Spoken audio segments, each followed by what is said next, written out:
I once asked a shaman, where in the forest does one spirit end and another begin?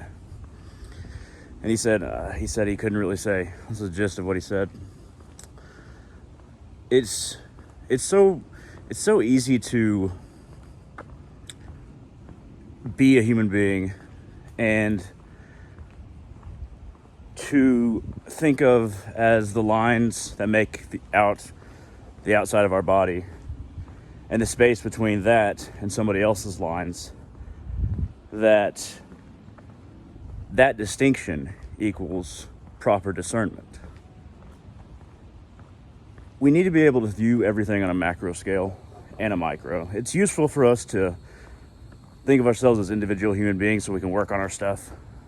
We each have our own trials and tribulations to work through, the soul in our body. And we just got to figure out what the soul is trying to express, what the mission is of our soul, because I'm only going to be Hunter once. The soul's going to keep on going.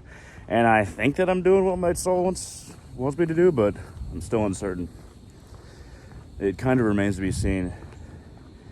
And every single person needs to decide for themselves if they are expressing the mission that their soul has.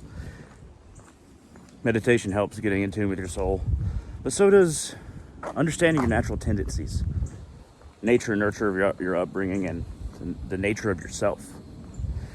Every single person has a tiny nature, an individual nature, and we have a grander nature as humanity.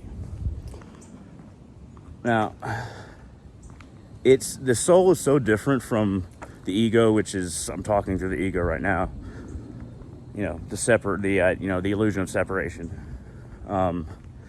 That somebody can go their entire life without finding what their soul's trying to express or what their soul's trying to do.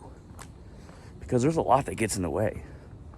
There's fears, there's challenges, there's opportunities not taken, there's lies that we tell ourselves. And there's an environment full of a lot of other people who are doing that directly around us. So Maya, I think, relies not primarily on our senses not being able to really see through it, or not being able to see air, for instance, but the air's there. It relies upon the illusions that the stories that human beings tell themselves about their existence. Now, these stories are also vital in realization and enlightenment and moksha. That's the trick. They're also vital for creating Maya. You just have to figure out what your story is. And it comes with trying to figure out your own nature and what your soul is trying to express. And everything's a part of a grander web. Every breath that we take in, we're taking in for the rest of humanity. Every breath we breathe out, we're giving to the trees so that they can make it into a new breath for humanity. Now, why do I say for humanity? It's not because humanity is special. It's because we're the most sentient life forms on this planet that are, not transdimensional or not traveling from somewhere else. We're the higher life that everything on this planet has been working to. The planet's like a huge brain trying to figure something out. And we're kind of on the tip of that spear. That doesn't mean that we get to take advantage of the earth or misuse our privilege. It does not. But it does mean we have a responsibility to not only humanity, but nature itself, to listen to it and figure out, how did we come to who we are as a species? That's very macro. How did this one planet get caught up in a solar system? It's part of a galaxy, it's part of a universe. You can go as macro as you want. It's important to focus on micro a lot of the time, because if we get too macro all the time, we never really know how to live. If we get too macro, like everything is one, if we're always saying that all the time, we're not doing what we need to do or thinking about our story here and now and as an individual. That's why the illusion of individuality does exist. I guess the illusion, because it's an illusion, makes it exist. But regardless, if we're macro all the time and we're just like, oh, everything's one. Now, I believe everything is one. Don't get me wrong. Very Vedantic in my Hinduism. But we need to focus on the micro for ourselves. So we owe it to our individual soul and its journey to deal with our stuff, to deal with our figuring out ourselves, finding our mission, and working towards it, whatever it might be. It could be anything.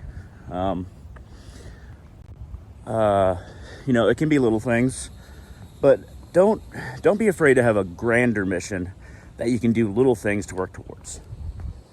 Whether it's completing a project, learning a new skill, or going to that place that you've always wanted to go to, or doing that thing that you like, learning how to, this is just an example, but like learning how to dance. Like say you have social anxiety and you want to go out, you want to meet more people, get more friends, and maybe even learn how to dance. Or maybe you want to go do something else and meet more people like yourself. Just do it. There's always going to be enough excuses to basically create a chain of excuses around the world. Let's not be a link in that chain of excuses. Let's not add to those links.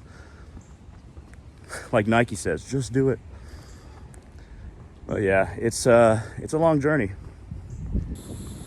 I come to this little spot a lot. It's well lit. It's in good shape, and I've done a lot of dance videos here and a lot of rituals.